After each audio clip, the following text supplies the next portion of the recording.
The Longacre Sportsman Elite Gauges are a traditional mechanical gauge like our Sportsman gauges in the past.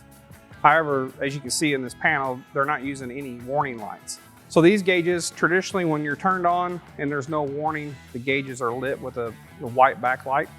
Once you get to the warning, depending on the sensor and depending on the gauge will change colors to signify there's a problem. If your sanctioning bodies do not allow you to run electronic gauge like a stepper motor gauge or a digital gauge, this fits those type of rules with it being a mechanical gauge. If you have some reliability issues or concerns with an electronic gauge, this gauge being mechanical is definitely going to be very reliable for you. This gauge will run off of a 9-volt battery like in a sprint car or a mini sprint because there's no electronics to drive.